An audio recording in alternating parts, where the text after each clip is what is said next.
플라이휠 스케일링 네 번째, 주도주를 선별하는 방법 말씀드리겠습니다.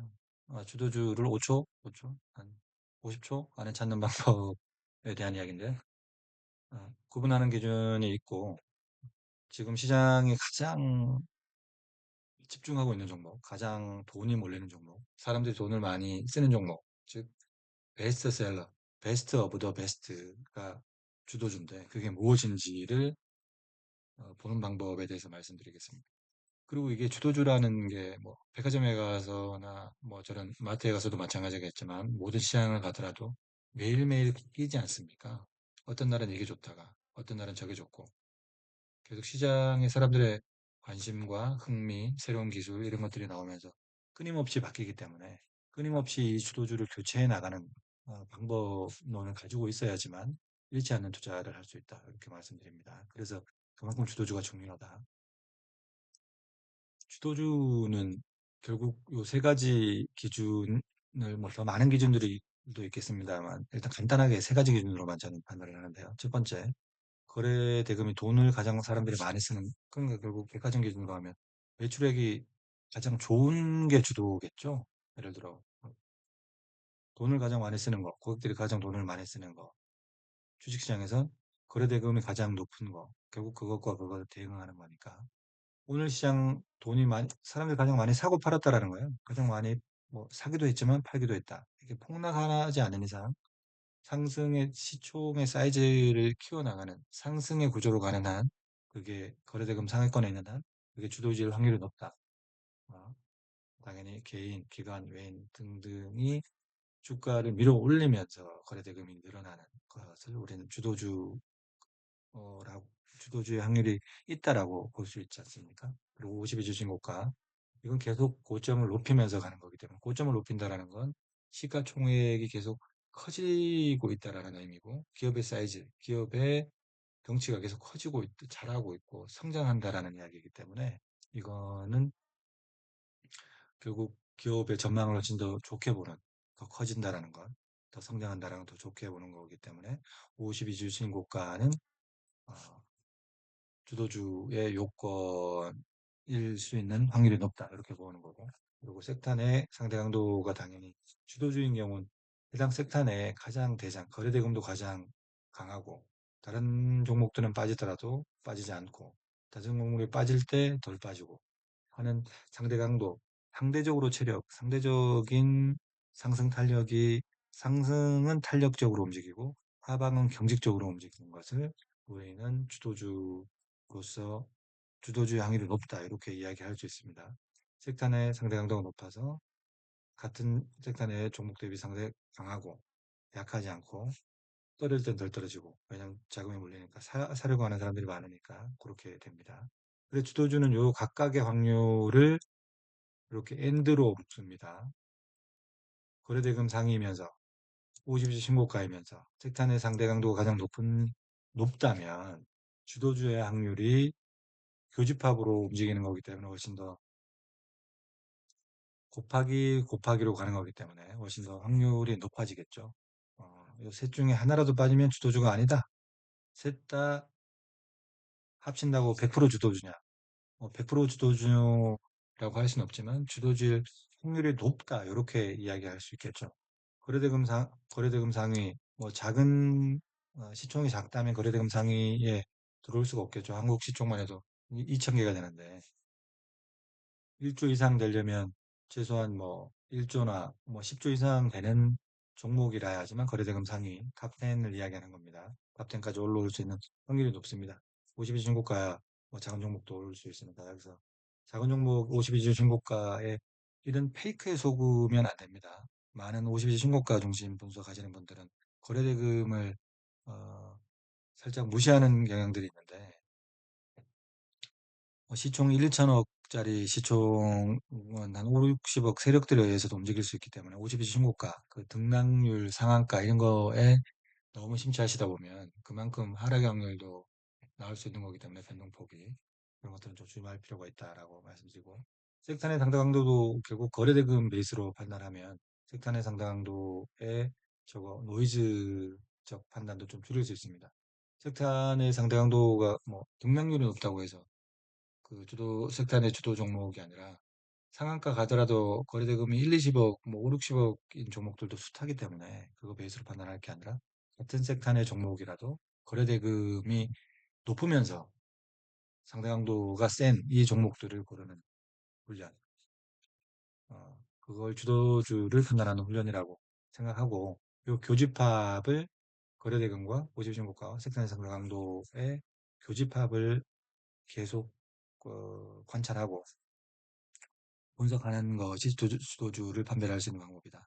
주도주는 서두에서도 말씀드렸듯이만 계속 바뀝니다. 계속 바뀌기 때문에 계속 관찰할 필요가 있는 거고 계속 관찰을 통해서 주도주를 도출한다면 일반적인 개미나 일반적인 어, 기관이나 외인보다도 훨씬 더 빠르게 움직일 수 있게 됩니다. 왜냐하면 일반적인 개미들은 뉴스나 정보를 판단하기 때문에 하루나 이틀 뒤에 진입하게 되고 기관과 외인들은 거래 대금이 워낙 크기 때문에 하루나 이틀 안에 모든 대금을 다 넣을 수가 없습니다. 하지만 그 전문가적 개인들은 하루나 이틀에 1, 20억 정도는 그냥 태울 수 있으니까 그것만 태우더라도 시장이 종목이 그렇게 변동성을 가지는 건 아니기 때문에 그 종목을 태울 수 있으니까 훨씬 더 유리한 신속함, 그러니까 방법론은 기관과 외인의 방법론을 사용하고 그 신속함과 속도는 일반 개인 투자가들의 속도를 가질 수 있다면 프로 개인 투자가들의 경쟁력은 바로 거기에 있다라고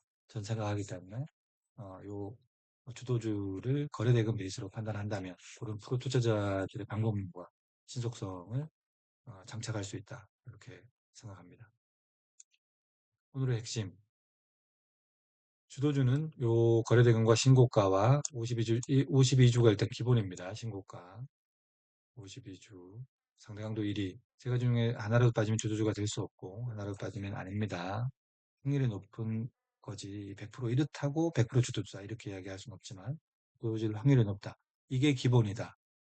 여기서 뭐 플러스 다른 것들을 또 뭐 시황이나 국면별 뭐 볼 수도 있겠지만 일단 이거 중심으로 판단한다. 주도주에 집중하면 잡주 10개를 충분히 이깁니다. 분산이 아니라 근거 있는 수익률을 만듭니다. 일반적으로 혹시나 모를 잡주에 분산해서 뭐 투자를 많이 하는데 워렌 버핏 뭐 한번 인용하자면 그 버핏 형님도 잡주에 다른 종목에 많이 분산한다라는 건 자신의 그 종목을 잘 모른다라는 증거로 활용될 수 있다라고 말씀하셨죠. 종목을 시장의 상대 강도 베이스로 100% 시장이랑 가장 강한 종목, 그래 가장 강한 전망, 어떤 종목이 가장 강할 거다라는 것들을 스스로의 철학으로 예상할 수 있다면 굳이 분산할 필요 없겠죠. 예를 들어 2년 전에, 뭐 3년 전에 엔비디아, 지금의 예를 들어 뭐 1년 전에 마이크론, 9개월 전에 뭐 삼성전자 하이닉스 삼성전자라고 해야겠죠. 그리고 현 시점에 뭐 삼성전기라고 한 달 전에 삼성전기 만약 그 종목들에 대한 어, 철학이나 전망이 있었다면 굳이 다른 잡주에 넣을 필요 없었겠죠. 뭐, 그 이야기입니다. 그리고 주도주는 계속 교체됩니다. 엔비디아의 2년 전은 유효했지만 뭐 1년 전에 엔비디아에 넣었다면 지금 마이크론의 60%, 샌디스크의 1000,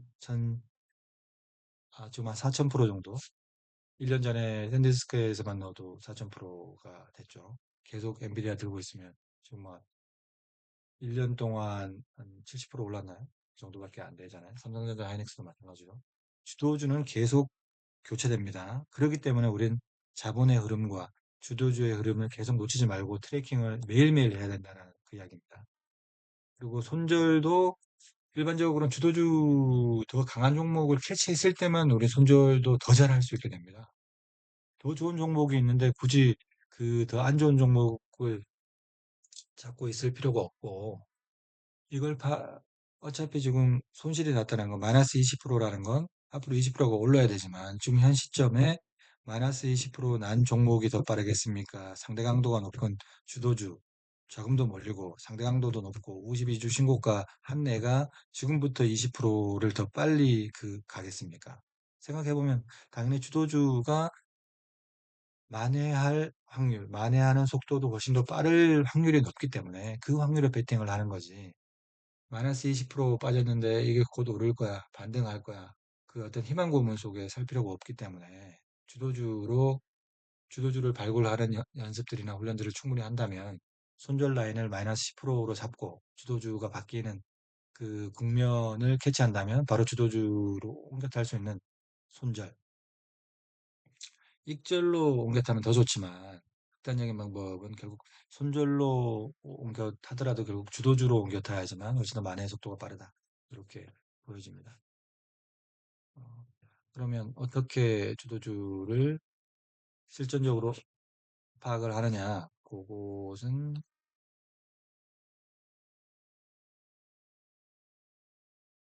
말씀드렸듯이 일단 거래대금은 당연히 거래대금 순으로 확인을 합니다. 이걸로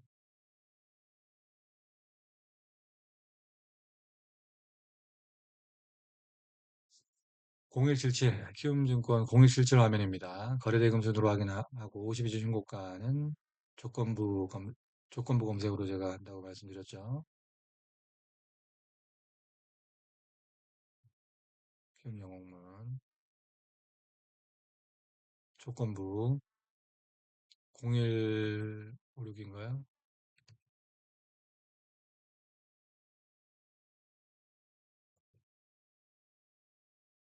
0156에서 조건부로 신고가로 확인하고 상대 강도는 섹타 인포섹타에서 0659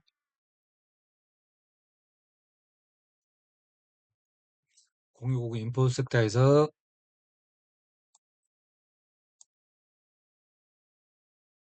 상대 강도 섹타별로도 상대 강도를 확인하고 섹타 내에서도 상대 강도를 확인합니다. 상대 강도는 어떻게? 거래 대금 순으로 삼성전기가 압도적으로 많잖아요. 예를 들어 MLCC 안에서라도 뭐 다른 종목들 등락률 뭐 10%, 산업군 내에서 뭐 30%가 가지면 산업군 내에서 그러면 대장이냐? 아무택이 대장이냐? 아니거든요. 거래 대금이 먼저입니다. 10.55% 올라가도록 거래 대금이 3조 5천억. 모든 자금, 기관, 외국인 큰 자금들은 다 삼성전기를 산다는 거야. 같은 MLCC 안에서도. 반도체 기판도 마찬가지로 삼성전기죠. 2차전지 한번 볼까요? 2차전지 대장은 누구냐? 지금 에코프로라는 거죠. 1조. 삼성 SDI도 지금 원래 최근에 계속 삼성 SDI가 가다가 지금 이게 잠깐 스위칭 코스닥 활성화 전략 나오면서 지금 살짝 스위칭 되는 것 같은데 이건 계속 두 가지 1, 2등 계속 같이 트래킹하면서 같은 섹터, 같은 테마 안에서 1, 2등은 계속 변동 가능하니까 이렇게 상대 강도를 여기서 체크하시면 될 것 같습니다. 주도주 집중하는 게 잡주 10개 분산 투자하는 것보다 훨씬 더 유리하다. 확률적으로 높다. 그리고 주도주는 계속 교체됩니다. 왜냐하면 이 테마나 섹터가 결국 순환매라는 논리가 작동하기 때문에 왜냐하면 좋다는 게 계속 좋을 수는 없습니다. 계속 좋겠죠. 하지만 과열을 부르기 때문에 과열은 급락을 유발하는 걸 내포하게 되지 않습니까? 과열을 시키기 위해서라도 결국 순환매가 발생하기 때문에 그 과열도 트래킹하시고 그리고 순환매도 트래킹하는 상대 강도 체크법이 가장 수익률을 높일 수 있을 때 가장 유효하다. 그게 저만의 방법이 아니라 기관 투자자들이나 외국인 투자자들이 하는 방법이기 때문에 음, 여기 어, 이야기 드리는 이야기입니다. 상대 강도 체크가 가장 중요하다. 근데 일반적인 개인들은 절대 수익률을 세팅할 때 한 번 들은 정보는 계속 갈 거고 이게 계속 관성의 법칙대로 계속 갈 거다. 계속 오를 거다. 그런데 왜 떨어졌지? 뭐 이렇게 생각하시는데 그게 아니라 큰 자금을 움직이는 사람들은 상대 수익률을 추구하기 때문에 항상 상대 강도를 체크합니다. 많이 올랐다면 과열은 결국 기대 수익률을 낮추게 되잖아요. 급락을 유발할 수 있는 확률이 높아지기 때문에 즉 상대성 수익률 어떻게 보면 더 저평가, 덜 올랐던 뭐 2등주, 3등주로까지 갈 수 있는 건 상대 수익률을 체크하기 때문이다. 이 수익률을 체크하는 루틴이나 방법론을 잃지 잊지 않고 계속 지속적으로 지속 반복적으로 해 나가는 게 개인 투자가들도 수익률을 높일 수 있는 방법이 아닐까 이렇게 생각을 합니다. 네, 오늘은 오늘은 여기까지 하겠습니다. 그래서 자금의 방향을 추적합니다. 여러분의 방법론이 뭐 저 생각과 다르다면 좀 댓글로 남겨주시면 저도 좀 참고하고 뭐 다음 영상의 소재가 될 수도 있을 것 같아요. 자, 이번 편은 여기까지 하고요. 다음 편은 수익이 났을 때 팔면 안 되는 이유 그리고 뭐 그걸 자본을 어떻게 재투자할지에 대한 이야기 다음 영상으로 찾아뵙겠습니다. 감사합니다.